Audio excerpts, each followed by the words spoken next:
Premièrement, j'aimerais déclarer que j'ai fait la déposition de mon intérêt pécunier à M. François Lapointe, qui n'est pas là, mais ma déclaration est faite d'intérêt pécunier, fait que vous pourrez la consulter. Deuxièmement, j'aimerais parler de la commission Charbonneau. Vous avez vu mon déguisement. C'était tout à fait relatif à mon Facebook que j'avais fait part. Si j'avais mes 1000 j'aime concernant la commission Charbonneau, je mettrais mon déguisement. J'ai effectivement eu presque 1300 j'aime. J'aimerais vous parler de la commission Charbonneau parce que c'est de quoi qui me touche en tant qu'élu, puis je pense qu'il nous touche tous en tant qu'élu.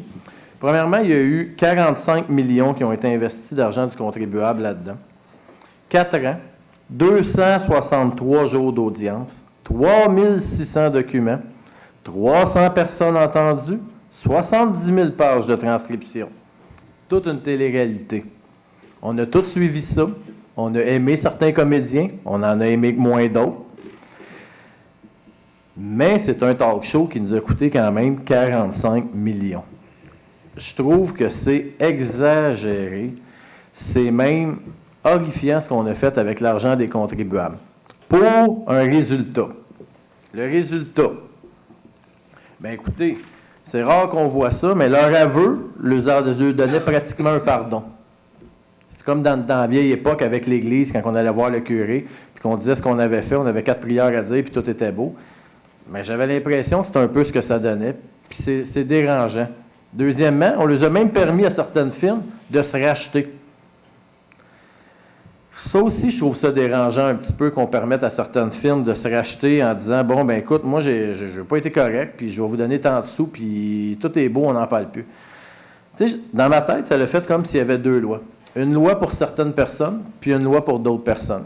J'ai rarement vu quelqu'un qui fait un hold-up à la banque, puis qui dit « Bien, je vais te redonner la moitié de mon magot, puis tout est clair, puis j'avoue mes affaires, puis on n'en parle plus. » Je trouve ça dérangeant un peu aussi, parce qu'en tant qu'élu, j'aurais aimé qu'on me donne des outils pour dénigrer la collusion. J'aurais aimé qu'on me dise des choses. 2, il existe les plaintes au MAMO, comme certaines ont essayé, ou à l'UPAC. On peut en parler. Une plainte au MAMO peut prendre jusqu'à 4 ans à avoir une réponse. Le mandat d'un élu, 4 ans. Fait que si on fait 1 plus 1, ça veut dire que tu poses une plainte la première journée que tu rentres, tu as ton résultat, tu n'es même plus élu. Après ça, l'UPAC. Bien, l'UPAC, c'est une belle machine, mais 24 policiers sont employés pour l'UPAC qu'on a mis en cause, puis 14 employés. Tu sais, quand on parle, puis là, je fais juste lancer les chiffres qu'on a entendu parler, je ne collabore pas s'ils sont vrais ou sont pas vrais. Tu sais, quand on parle des pertes de 50 millions, 500 millions, 600 millions ou 700 millions à travers le Québec, puis qu'on dit qu'on met 24 policiers sur l'enquête, bien, je ne peux pas en vouloir aux policiers, mais je ne peux pas dire que c'est nécessairement de la bonne foi pour qu'on retrouve toutes les sommes qui ont été perdues ou qui ont été mal faites. Le deuxième fait, c'est que ça met une image un peu négative des politiciens qui sont un peu dépourvus parce que quoi qu'il arrive, on n'a pas vraiment de moyens. Tu sais, même des fois, si tu aurais des doutes ou tu n'as pas de doutes, bien, il n'y a rien que tu peux faire. Tu sais, il n'y a pas de moyens. Je trouve que c'est désolant un peu ce qui se passe présentement en politique, puis ça fait juste mettre un petit peu d'huile sur le feu. Ça ne l'améliore pas non plus l'image que ça donne à la politique.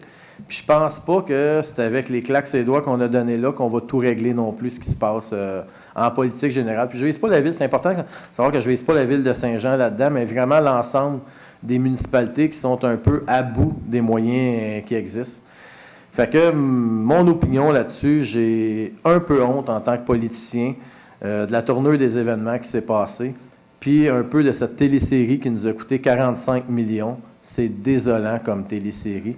Bien qu'on en a fait des vedettes, les gens qui nous ont un peu malheureusement ou encontreusement pris de l'argent des contribuables, on en a fait des vedettes. C'est quand même désolant comme société quand on voit des choses comme ça. Puis c'est très rare que je commente le niveau provincial, mais là, aujourd'hui, un petit peu de misère avec cette analyse-là. Pour terminer, concernant le parc industriel, je suis contre. Il y a des valeurs profondes en moi en tant qu'agriculteur, puis je dis que la terre agricole, c'est quelque chose qu'on ne crée plus, on a arrêté d'en faire depuis plusieurs années. Puis chaque fois qu'on mange des gros lots comme ça, je pense qu'il faut y aller encore, on pourrait y aller par demi-dose, ou il faut y aller encore plus consciencieusement parce que la nourriture, tant qu'à moi, c'est important. Puis c'est important que l'étalement urbain, qu'on le fasse pas à petite échelle, mais qu'on réalise qu'à toutes les fois qu'on demande des lots en zone agricole, ben on vient un peu faire d'étalement urbain. Je ne dis pas que le parc, c'est un beau projet, qu'on y aille avec une moitié de dose puis qu'on commence avec ça. Puis après ça, on verra. Mais tout au complet, c'est quand même des bonnes superficies que je pense qu'on n'est pas nécessairement là. Fait que c'est un peu pour ça mon désarroi, c'est mes valeurs qui me font que j'ai un petit peu de difficulté avec le fait quand on demande de nouvelles terres agricoles. En grande superficie, ça m'arrache un petit peu le cœur. Fait que sur ce, bonne soirée. Et vous aurez la chance de sûrement voir la vache à l'activité de Noël, pour ceux qui ne l'ont pas vu. Merci beaucoup. Va geler.